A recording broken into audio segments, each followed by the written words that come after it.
इस वक्त ओपी धनखड़ साहब हमारे साथ जुड़ चुके हैं फोन लाइन के जरिए। धनखड़ साहब, आपकी नंदकिशोर गोयनका जी से मुलाकात भी रही होगी, परिचय भी आपका बेहतर उनसे रहा है। एक कैसे व्यक्तित्व के तौर पर आप उनको याद रखेंगे? देखिए, बहुत ही शानदार व्यक्तित्व के धनी थे आदरणीय नंदकिशोर जी।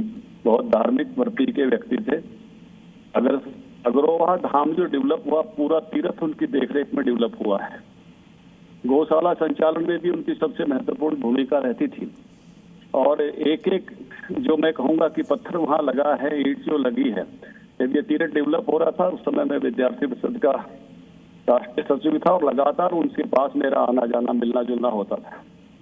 और जिस स्नेह और आत्मीयता का मुझे उनसे मिली और जिस प्रकार से उस सारे काम को हमने विकसित होते हुए देखा, संपूर्ण समाज के लिए, संपूर्ण भारतीय समाज के लिए जो एक तीर्थ विकसित हुआ, मैं कहूंगा कि वो उनकी देखरेख में विकसित हुआ।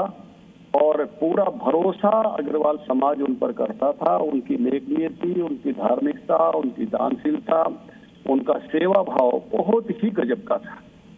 मेरे लिए तो ये व्यक्तिगत क्षति भी है, संपूर्ण समाज के लिए भी क्षति है। और अग्रवाल धाम से जुड़े हुए सब लोग भी जो है इस क्षति को महसूस करेंगे। बहुत बड़े व्यक्ति थे वो, मतलब उनका व्यक्तित्व बहुत बड़ा था। जो है मैं उनको उनके ही काम से, उनके ही उससे याद करना चाहूंगा जी। जो है कि उनका काम उस जगह पर आप देखेंगे, उस तीर्थ के नाते देखेंगे, उनके व्यवहार से देखेंगे, उनकी दानशीलता से देखेंगे, तो कई बार बहुत से संस्थानों के नाम बड़े हो जाते हैं, लेकिन वो व्यक्ति के नाते बहुत बड़े थे। संस्थान के नाते जी परिवार का बहुत बड़ा नाम हुआ होगा, उसमें भी उनकी प्रेरणा रही। लेकिन वो खुद भी बहुत बड़े व्यक्तित्व के धनी थे और बहुत शानदार व्यक्तित्व के मालिक थे। और जो सेवा, जो धार्मिक भाव, जो तीर्थ विकसित करना, जीवंत तीर्थ विकसित करना, ये बहुत बड़े उनके जीवन की देन है। आज उनका जाना संपूर्ण समाज की क्षति है। और हम जैसे अनेक लोग जिन्होंने उनको नजदीक से देखा, उनका आशीर्वाद पाया, उनका प्यार पाया, उनका स्नेह पाया, हिसार के वाले घर में एक नहीं अनेक बार, अग्रोहा तीर्थ पर एक नहीं अनेक बार जो उनका आशीर्वाद मुझे मिला, मैं कहूंगा कि वो अभी भी जो है जाने के बाद भी हम सबके प्रेरणा स्रोत रहेंगे, हमें प्रेरित करते रहेंगे। जी सर, एक बात जो उनके बारे में हम लोगों ने जानी वो ये कि नंदकिशोर गोयनका जी हर किसी से स्नेह रखते थे, एक अभिभावक के तौर पर।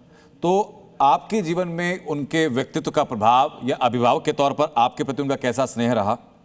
देखिए, मैं विद्यार्थी परिषद का काम करता था। विद्यार्थी परिषद की 91 में एक राष्ट्रीय कार्यकारिणी की बैठक भी हमने वहां पर की, हिसार में। शुरू में तो अग्रोहा धाम में ही हमने तय की थी, बाद में अन्य अन्य कारणों से पंचायत भवन में किया।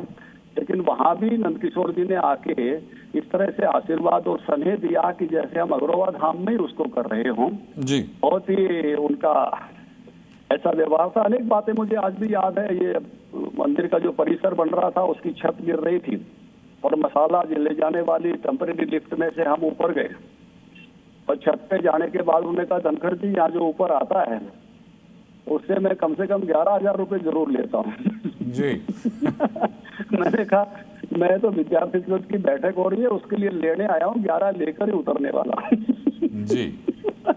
तो बहुत ही ऐसे उस भाव के साथ तो वहां भी हमने बैठक ली, तो पंचायत भवन में भी आकर बिल्कुल ऐसी अनेकों यादें हैं सर लोगों के पास में, और खासतौर पर हरियाणा की जमीन से जो लोग ताल्लुक रखते हैं। बहुत धन्यवाद आपका हम तक जुड़ने के लिए सर।